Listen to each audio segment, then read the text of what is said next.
नमस्कार बच्चों। तो अभी हम लोग क्या कर रहे हैं कि हमारे यूपी बोर्ड का एग्जाम चल रहा है। 27 तारीख को मैथ का परीक्षा है। जो बच्चे बिल्कुल नहीं पढ़े उनके लिए हम बता रहे हैं कि अगर आप ये माध्य, माध्यक और बहुलक ये 3 चीजें अगर अच्छे से पढ़ लो तो आपका 7-8 नंबर कंफर्म हो जाएगा। चलिए, तो सबसे पहले हम लोग देख रहे हैं माध्य को। माध्य बराबर माध्य को हम लोग ये बात भी दर्शाते हैं। इसका फॉर्मूला होता है सिग्मा एफ एक्स बटा में यन। ठीक, यन जो है, यन के बदले अगर हम लोग चाहें तो सिग्मा एफ भी लिख सकते हैं। ठीक, तो ये होता क्या है? तो ये होता है पदों का योग, पदों का योगफल। ठीक है, तो यन क्या होता है? पदों का योगफल होता है, या फिर सिग्मा एफ होता है पदों का योगफल। एफ का मतलब होता है हमारा बारंबारता और सिग्मा का मतलब होता है योग। ठीक है, अब देखिए, तो हम लोग को कहीं कहीं पे ये फॉर्मूला ऐसे भी देखने को मिल सकता है कि सिग्मा एफ एक्स बटा में सिग्मा एफ। तो ये देखिए फिर भी सही है और ये देखिए फिर भी सही है। दोनों फार्मूला माध्य निकालने के लिए होते हैं। अभी हम आगे इसके बारे में विस्तार से बताएंगे, समझाएंगे कि कैसे एफ एक्स निकलेगा और कैसे यन निकलेगा या फिर कैसे सिग्मा एफ एक्स निकलेगा। अब आगे देखते हैं, अगला है हमारा माध्यक। तो माध्यक कैसे निकलता है? तो माध्यक बराबर फॉर्मूला हमारा होता है एल प्लस एन बटा में 2 माइनस सी एफ बटे में एफ और गुणे एच। ये होता है हमारा माध्य का formula. L plus N by 2 minus C F बटा में एफ गुणे एच, जहां एल का मतलब होता है, एल का मतलब होता है माध्यक वर्ग की निम्न सीमा। माध्यक वर्ग की निम्न सीमा, निम्न सीमा। एच का मतलब क्या होता है? एच का मतलब होता है वर्ग माप, वर्ग माप। यानी कि जो हमारा वर्ग अंतराल दिया रहेगा उसमें से बड़े वाले में से छोटे वाले को घटाने पे जो मिलेगा वही हमारा वर्ग माप कहलाता है। आगे हम समझाएंगे कैसे निकाला जाएगा। यन का मतलब प्रेक्षणों की संख्या, प्रेक्षणों की संख्या। और सी एफ का मतलब क्या होता है? तो सी एफ का मतलब होता है संचयी बारंबारता। ठीक है, और यहाँ पे जब हम क्वेश्चन को हल करेंगे तो वहां पे संचयी बारंबारता का कौन सा पद लेना है वो हम जब एग्जाम्पल बताएंगे वहां पे समझाएंगे। ठीक है, तो ये होता है हमारा संचयी बारंबारता। अगला है हमारा एल हो गया। एफ का मान, एफ किसे कहते हैं? तो एफ हमारा होता है, एफ हमारा होता है बारंबारता।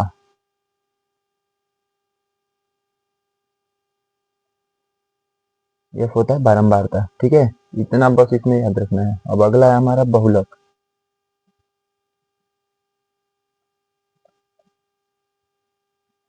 देखो बहुलक कैसे निकालते हैं हम लोग। तो बहुलक निकालने के लिए भी फॉर्मूला है हमारा। बहुलक बराबर होता है एल प्लस यहाँ पे F1 माइनस F0 बटा में 2F1 minus F0 minus F2, और फिर ब्रैकेट बंद करके यहाँ पे गुणा कर देते हैं ये अच्छे से। तो ये होता है हमारा बहुलक निकालने का फॉर्मूला। यहाँ पे अगर देखा जाए तो यल का मतलब, यल का मतलब क्या होता है हमारा? तो यल का मतलब सेम वही होगा हमारा बहुलक वर्ग की निम्न सीमा, बहुलक वर्ग की निम्न सीमा, बहुलक वर्ग की निम्न सीमा।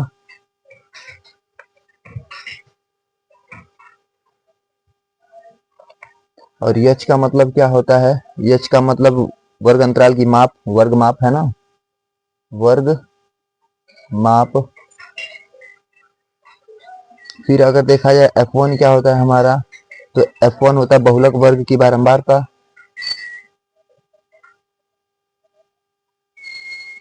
बहुलक वर्ग की बारंबारता, बारंबारता। और F0 क्या होता है? तो F0 होता है बहुलक वर्ग की बारंबारता का जस्ट ऊपर वाला बारंबारता, है ना, बहुलक वर्ग की बारंबारता का जस्ट ऊपर वाला, यानी कि पहले वाला बारंबारता।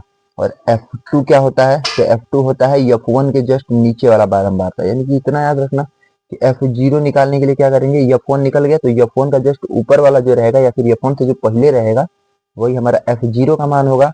और F2 क्या होता है, तो F1 से जस्ट नीचे वाला जो होता है वो, या फिर F1 के ठीक बाद वाला जो होता है वो हमारा F2 होता है। अभी एग्जाम्पल में समझाएंगे सब अच्छे से। चलिए, तो ऐसे हम तीनों फॉर्मूलों को देख लिए, तीनों फॉर्मूले अच्छे से ध्यान से देख लेना, इसको बढ़िया से याद कर लेना। और अभी हम चलेंगे फिर अब एग्जाम्पल्स पे। चलिए देखिए, अब यहाँ पे एक सवाल दिया हुआ है जिसमें ये वर्ग अंतराल दिया है और यहाँ विद्यार्थियों की संख्या यानी कि यफ का मान दिया हुआ है। ठीक है, ये जो संख्या रहता है वही हमारा मान रहता है यफ का। ठीक है, यफ यानी कि बारंबारता रहता है और ये रहता है हमारा वर्ग अंतराल। अब देखिए ये दिया हुआ है, हमें बोला है माध्य निकालने के लिए। अब मान लीजिए हमें माध्य निकालना है इसका। माध्य निकालने के लिए क्या करेंगे, सबसे पहले हमारे पास वर्ग अंतराल है तो हमें क्या करना पड़ेगा, पहले पद निकालना होगा। ठीक है, यानी कि वर्ग चिन्ह निकालना होगा। तो चलिए वर्ग चिन्ह निकाल लेते हैं। वर्ग चिन्ह क्या होता है, यानी कि यक्स का मान कैसे निकालेंगे, तो देखिए इन दोनों को जोड़ करके और आधा कर दिया जाएगा। तो 25 में 10 जोड़ेंगे तो कितना होगा, 35। 35 का आधा कितना हो जाएगा, 17.5। तो 17.5। ठीक है, फिर उसी प्रकार से 25 और 40 कितना हो जाएगा, 65। 65 का आधा करोगे तो 32.5, तो 32.5 हो जाएगा। इसी प्रकार से हम सबको आधा कर लेंगे। ठीक है, आधा कर करके लिख लेंगे। तो आधा कर करके लिख लिया गया। देखिए इन दोनों को जोड़े आधा कर लिए, इन दोनों को जोड़े आधा करके लिख दिए, इन दोनों को जोड़े आधा करके लिख दिए, इनको भी जोड़ करके आधा करके लिख दिया गया, इन दोनों को जोड़ के आधा करके लिख दिया गया, इनको भी जोड़ के आधा करके लिख दिया गया है। आधा करने का मतलब कि जोड़ करके और 2 से डिवाइड कर दो, 2 से भाग दे दो। ठीक है, वही आधा होता है। हो गया। अब देखो ये हमारा यफ है यहाँ पे दिया हुआ, ये हमारा यक्स निकल गया, यानी कि वर्ग चिन्ह निकल गया, पद निकल गया। अब हम क्या करेंगे, एफ का एक्स में गुणा करेंगे तो हमें एफ एक्स मिलेगा। ठीक है, तो एफ में एक्स का गुणा करेंगे तो क्या मिलेगा, हमें एफ एक्स मिलेगा। तो चलिए गुणा कर लेते हैं। तो यहाँ 17.5 का 2 में गुणा करेंगे तो कितना हो जाएगा, 35 आ जाएगा। फिर इसी प्रकार से इसका गुणा करेंगे 97.5 आ जाएगा। फिर इसी प्रकार 7 का इसमें करेंगे तो आ जाएगा हमारा कितना, 332.5। अब इसी प्रकार से हम सबका गुणा कर करके लिख लेंगे। ठीक है, तो ये हो जाएगा हमारा 375, हम पहले से लिख करके रखे हुए हैं, 465, फिर ये हो जाएगा 555। ठीक है, तो ये हमारा गुणा हो गया। क्या किए हैं, इसका इसमें गुणा करके यहाँ लिखे, इसका इसमें गुणा करके यहाँ लिखे, इसका इसमें गुणा करके यहाँ, यानी कि यफ में यक्स का गुणा करके एफ एक्स बनाए हैं हम अपना। ठीक है, तो अब देखिए हमारा एफ है, एक्स मिल गया, निकाल लिया हम लोग। फिर यहाँ पे एफ एक्स निकाल लिया। अब हम क्या करेंगे, तो यहाँ पे हम अपना यन निकालेंगे। यन यन यानी कि पदों का योग। तो चलिए जितने भी पद हैं इन सबका योगफल निकाल लीजिए, कितना हो जाएगा, तो 3 2 5, 5 में 7 जोड़ लो, फिर 6 6 6 सबको जोड़ो, जोड़ने पे कितना आएगा, टोटल हमारा आएगा 30। तो यन का मान निकल गया हमारा 30।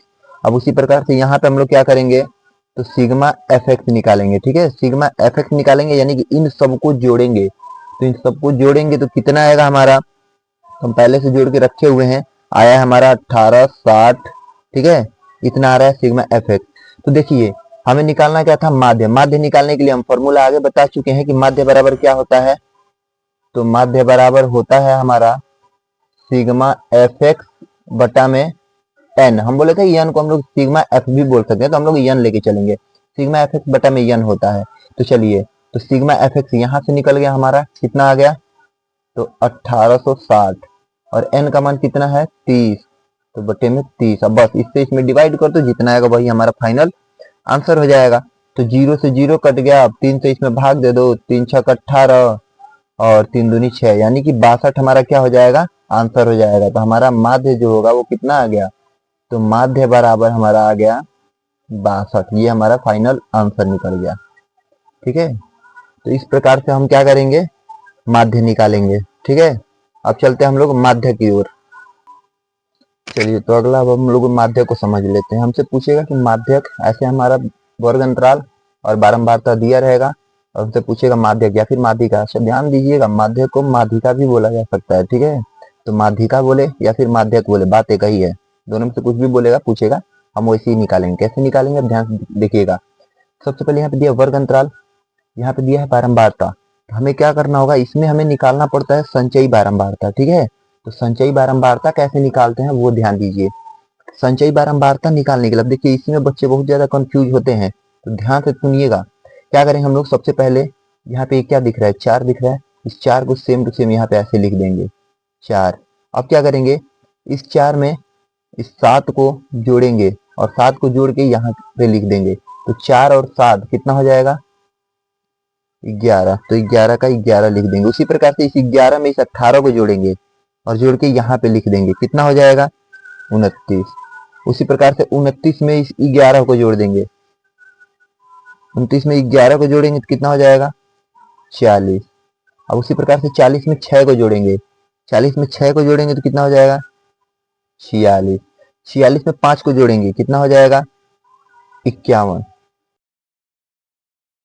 4 को 4 ऐसे ही लिख देंगे, क्योंकि 4 से ऊपर कुछ नहीं है, 4 से ऊपर कुछ नहीं यानी कि 0 है, तो 0 में 4 जोड़ा गया होगा तो 4 का 4 ही हो गया होगा। अब 4 में 7 जोड़ा गया होगा तो 11 आ गया होगा, 11 में 18 जोड़ा गया होगा, ठीक है, तो 11 में 18 जोड़ेंगे तो हमारा 29 हो जाएगा, और 29 में 11 जोड़ेंगे तो 40 हो जाएगा, और 40 में फिर ये वाला 6 जोड़ेंगे 46 हो जाएगा, और 46 में ये वाला 5 जोड़ेंगे 51 हो जाएगा।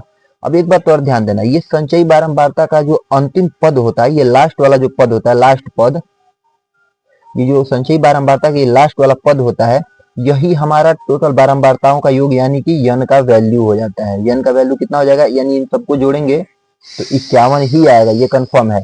तो संचयी बारंबारता का आखिरी पद ही हमारा यन का मान होता है, ठीक है, यानी कि पदों का योगफल होता है, ये ध्यान दीजिएगा, प्रेक्षणों की संख्या होता है, ध्यान दीजिएगा। अब आगे जब हमसे यन निकल गया है तो हम लोग क्या करेंगे, सबसे पहले हम लोग यन बाई 2 निकालेंगे। तो क्या करेंगे हम लोग, यन बटा 2 निकालेंगे। अब ध्यान से देखिएगा, यन हमारा 51 है तो 51 और बटा में 2, जब 51 में 2 से भाग देंगे तो कितना आएगा, 51 में 2 से भाग देने पे आता है हमारा 25.5 यानी कि 25.5 आता है। तो अब हम लोग क्या करेंगे, 25.5 आया है तो 25.5 से थोड़ा सा बड़ा देखेंगे कि संचयी बारंबारता में वो कौन सी संख्या है जो 25.5 से थोड़ी सी ज्यादा है, थोड़ा सा बड़ा है। तो 25.5 से थोड़ा सा बड़ा हमारा 29 है ना, थोड़ा सा बड़ा कौन सा है, हमारा 29 है। तो 29 जो दिख रहा है हमारा, इसी के जस्ट सीध में, ध्यान से सुनिएगा, इससे थोड़ा सा बड़ा हमारा 29 है। अब 29 के सीध में जो हमारा बारंबारता है वही हमारा क्या हो जाता है, तो एफ होता है, यानी कि एफ का मान होता है। और इसी एफ के सीध में जो हमारा वर्ग अंतराल है, उसी वर्ग अंतराल को हम लोग बोलते हैं माध्यक वर्ग, ठीक है। तो ये हमारा माध्यक वर्ग हो गया। हम क्या बताए कि 25.5 कैसे निकला, तो यन का मान जो आया था, यानी इन सबका योगफल जितना आया था वही यन था, यन को जब आधा किए तो 25.5 आया। अब 25.5 से थोड़ा सा ज्यादा कौन सा है संचयी बारंबारता में, तो इससे थोड़ा सा ज्यादा 29 है, तो 29 के सीध में जो बारंबारता है वही हमारा यफ का मान हो गया, और इसी के सीध में जो हमारा वर्ग अंतराल है वही हमारा माध्यक वर्ग हो गया। अब क्या करेंगे, अब एक बात और ध्यान दीजिएगा, इस 29 से ऊपर, जस्ट ऊपर 29 से ऊपर जो है हमारा संचयी बारंबारता, वो हमारा हो जाता है सी एफ, ठीक है, वही हमारा होता है सी एफ। अब ध्यान से सुनिएगा, अब यहाँ पे हम सब कुछ नोट कर रहे हैं पहले। अब देखिए, जैसे हम लोग ध्यान से देखें तो हमारे पास मिल चुका है क्या, यन बटा 2 मिल गया है, कितना आया है यन बटा 2 का मान, यन बटा 2 हमारा आया है 25.5, और हमें क्या मिल गया है, सी एफ मिल गया है, सी एफ का मान निकल गया कितना, 11, और हमको क्या मिल गया है, और हमको मिल गया है यन का मान, यन का मान कितना मिला है हमें, तो यन का मान 51। अच्छा वैसे यन का मान जरूरी नहीं था, यन बाई 2 हमें चाहिए, यन बाई 2 हमें मिल चुका है। आगे देखिए यफ का मान कितना है, तो यफ का मान हमें मिल गया है 18। अब ध्यान दीजिएगा, यहाँ से ये जो वर्ग अंतराल है, अब इसी में से हमें यल और यच निकालना है। तो देखिएगा यल क्या होता है, यल हम बताए थे कि लोवेस्ट पद है ना, यानी कि माध्यक वर्ग का कौन होता है, निम्न सीमा। तो माध्यक वर्ग में निम्न सीमा क्या है हमारा, 145 है, तो यल का मान हमारा 145 हो जाएगा यहाँ पे, ठीक है। और यच का मान कैसे निकाला जाता है, यहाँ पे निकाल दे रहे हैं। यच का मान कैसे निकलता है, तो हम बोले थे वर्ग माप, वर्ग सीमा, यानी कि बड़े वाले में से छोटे वाले को घटाएंगे, तो बड़े वाले में से छोटे वाले को घटा दो, कितना आएगा हमारा 5, तो यच का मान 5 हो जाएगा। अब बस यहाँ तक ये ठीक है। अब हम लोग चलते हैं अपना निकालते, जो हमसे पूछा है माध्यक पूछा था। चलिए माध्यक का फॉर्मूला बताइएगा क्या होता है। तो देखिए माध्यक बराबर हमारा फॉर्मूला होता है L प्लस n बटा में 2, ये n है, ठीक है, n बटा में 2 माइनस का CF और बटे में, इसको ब्रैकेट में बंद कर लीजिएगा, ठीक है, बटे में F होता है, बटे में F और गुणे H, यही होता है हमारा फॉर्मूला। अब चलिए सब कुछ वैल्यू रखिए यहाँ पे। तो यल का मान कितना निकाले हैं हम लोग, यल का मान निकाले हैं 145, तो 145 रख दिया जाएगा, ठीक है। फिर प्लस यहाँ पे ध्यान दो, अब n बटा 2, अब आपका मन करे तो आप लोग क्या करो, n का मान 51 रखो और बटा में 2 लिखो, और नहीं तो n बटा 2 पहले से हम लोग निकाल चुके हैं 25.5, यहाँ भी निकाल चुके थे 25.5, तो डायरेक्ट n बटा 2 का मान रख दो 25.5, और माइनस में CF रखना है, CF कितना है 11 है, तो CF का मान रख दीजिए 11। फिर बटा में F होता है, F का मान कितना निकला है हमारा, F का मान 18 है ना, तो F की जगह पे रख दिया जाएगा 18। फिर ब्रैकेट बंद करके यहाँ गुड़े H का मान कितना है 5, तो यहाँ पे रख दिया जाएगा 5। अब आगे देखिए क्या होता है। अब यहाँ पे हम लोग क्या करेंगे, 145 के 145 लिखेंगे वैसे ही, फिर प्लस, अब यहाँ पे देखिए 25.5 में से 11 घटाइए, कितना हो जाएगा हमारा, तो ये हो जाएगा हमारा 14.5 और बटे में 18 और उसके बाद गुणे 5। अब आगे बढ़ाएंगे तो ये 145 के 145 लिख दीजिएगा, और यहाँ पे देखिए प्लस, इसका इसमें गुणा करेंगे तो 14.5 में 5 का गुणा करना है, तो चलिए 14.5 में ये 14 है, ठीक है, ये 14.5 में 5 का गुणा कीजिए, तब हमारा आएगा 5 5 25, 25 का 5 हासिल 2 और 14 5 70 71 72, यानी कि 72.5 अब आएगा, और बटे में 18 लिख दिया जाएगा। अब देखिए अब क्या करना है, तो ये 145 का 145 लिखिए, और क्या करेंगे हम लोग, अब 72.5 में 18 से भाग दे दीजिए, और भाग देके यहाँ पे लिख दीजिए, और लिखने के बाद फिर जोड़ दीजिएगा, वही हमारा फाइनल आंसर हो जाएगा, ठीक है। यहाँ पे भाग देंगे तो कितना आएगा, और कितना आएगा लगभग में, तब इसको अब हम जोड़ेंगे तो कितना हो जाएगा, 145 में इसको जोड़ दो, कितना हो जाएगा 149 और 0.227। इसको अगर हम लोग चाहें तो 149.0 और ये 5 से ज्यादा है ना, तो इसको हटा करके इसमें 1 जोड़ देंगे तो ये 3 हो जाएगा, इतना हमारा फाइनल आंसर होगा। अब हम यहाँ पे लास्ट में क्या करेंगे, अपना लिख देंगे जो पूछा था उसका आंसर, माध्यक बराबर कितना 149.03, यही हमारा फाइनल आंसर हो जाएगा। चलिए तो अगला है, अब हम लोग देखेंगे इसमें बहुलक निकालना सीखेंगे, ठीक है। क्या सीखेंगे यहाँ पे हम लोग, लिख दे रहे हैं बहुलक।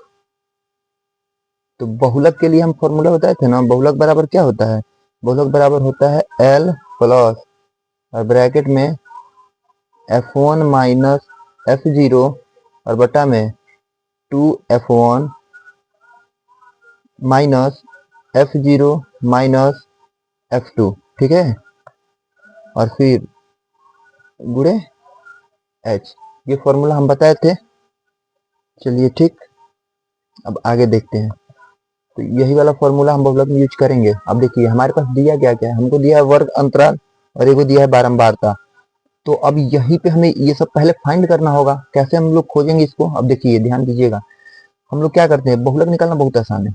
सबसे पहले हम लोग देखेंगे बारंबारता में सबसे बड़ी बारंबारता कौन सी है, तो हमें साफ दिख रहा है कि सबसे बड़ी बारंबारता 8 है।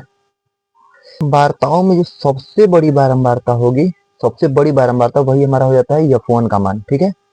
सबसे बड़ी बारंबारता क्या हो जाएगी F1। अब देखिए इस F1 से जो ऊपर वाली बारंबारता है वो हमारा कहलाएगा F0, और इस F1 से नीचे वाली जो बारंबारता है वो हो जाएगी F2, ठीक है। तो इससे जस्ट ऊपर वाली F0 और इससे नीचे वाली F2, और सबसे बड़ी बारंबारता जो होगा वो F1। अब देखिए F1 के सीध में जो वर्ग अंतराल हमें दिख रहा है, F1 के बिल्कुल सीध में जो वर्ग अंतराल दिख रहा है वही हमारा कहलाएगा बहुलक वर्ग। तो ये हमारा हो गया बहुलक वर्ग, ठीक है। यहाँ से सब कुछ मिल चुका है। अब ध्यान दीजिएगा यहाँ पे, ये बहुलक वर्ग हो गया। यही पे ये जो छोटा वाला है वो हमारा L का मान होगा, है ना, यानी कि निम्न सीमा होगी, और 5 में से 3 को घटाएंगे तो 2, यानी कि H का मान हमारा 2 निकलेगा। चलिए तो सब कुछ निकाला जाए, पहले यहाँ पे नोट किया जाए। चलिए F1 का मान 8, F0 7, F2 2 और L का मान 3, H का मान 5 में से 3 घटाएंगे 2। अच्छा एक बात और ध्यान दीजिएगा, ये हो सकता है कि ऐसे हम खड़ा खड़ा रखे हैं तो ये सबसे बड़ी बारंबारता F1 होगी और इसके ऊपर वाले को F0 माने हैं।